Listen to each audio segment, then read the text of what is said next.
Sathya Sai Speaks, Volume 13, Chapter 19. The Message of Love. A person who has mastered Vedas, ancient spiritual revelations, and Vedanta, metaphysics of the Supreme Reality, might be honored as a Pandit, learned scholar. Another might be praised for his brilliant writings in both prose and verse. But if such scholars have neither purity of consciousness nor elevating ideals, their capacities will result in more harm than good. They will promote neither happiness of the people nor peace in society. They will pass through life without the awareness of its sanctity or sublimity. The Lord blessed the boy Dhruva, appreciating his innocence and his steadfast faith in him. The Lord saved Prahlada from direct disasters planned by his own father, for the boy had surrendered to him and placed unshakable trust in his mercy. The Lord showered grace on Kuchela, who suffered from agonizing poverty because he never once faltered in his devotion to him. The Lord is the refuge of all who seek refuge, the Saviour of all who have to be saved. He is the embodiment of Sat Chit Ananda, being, awareness, bliss absolute. He is now at Puttaparthi as the effulgent emperor over the region of truth, goodness and beauty. Today, man's behavior is really artificial. Life sustained by food is short. Life sustained by the Atman, divine spirit, is eternal. Do not lay claim to long life, but to divine life. Do not pine for more years on earth, but for more virtues in the heart. The Buddha knew and made known to the world the truths. Everything is grief. Everything is empty. Everything is brief. Everything is polluted. So the wise man has to do the duties cast upon him with discrimination, diligence and detachment. Play the role, but keep your identity unaffected. Have your head in the forest ashram retreat, unaffected by the aimlessly rushing world.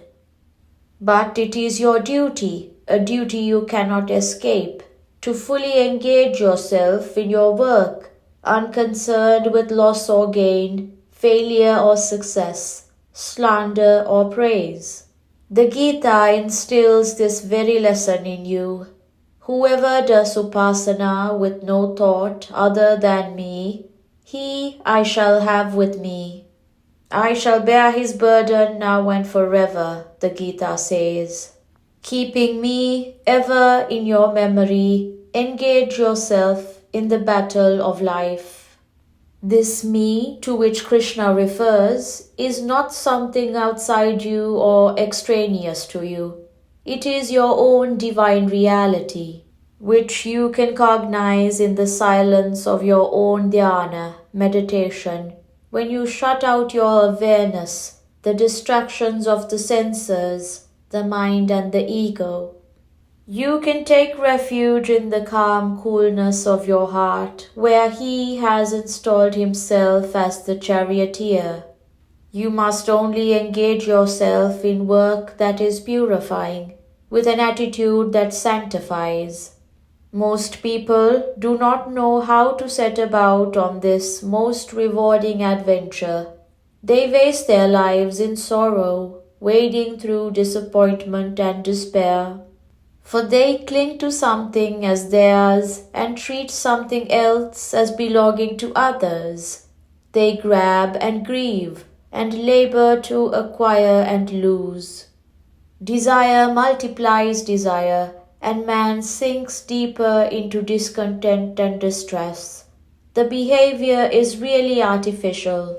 It does not conform to man's real nature, the prompting of his Atman, which is divine. In the universal, eternal sea of change, the Atma alone is above change. All differences are apparent, not real. In creation, in the objective world, no one article is like any other. No two human beings are similar in every aspect. There is some twist or turn which distinguishes one from the rest. Each has its own peculiar experiences. Immense diversity prevails, nor is an individual the same for any length of time. The infant changes into a child, then into a boy, an adolescent, an adult, and soon becomes middle-aged, old, decrepit, and finally senile. In one single day, the individual is changed into a wakeful person, a dreamer, and a sleeping log. So man must seek refuge in the changeless, the Paramatma, Supreme Reality, from which all variety emerges and into which it merges back. Only then can he secure peace and contentment. The past is the past. Do not lose time looking back on the road you have traversed. Look forward, deciding to march on with confidence and courage. Take the first step now. Tomorrow may be too late. Repeat to yourself the truth that the world is as much God as heaven is. There are no two distinct entities or categories called material and spiritual. All distinctions are apparent, not real. Sai has drawn the old and the young to himself, and every one of them has Sai in his heart. The scriptures are of different creeds. The Bible, the Quran, the Upanishads, philosophy of the Vedas. They all appear different, but their aim is the same, to establish the brotherhood of man and the fatherhood of God as the basis for the peace of mankind. No creed need put on airs of superiority, as each is shaped by the compulsions of time and space, of language, and levels of experience.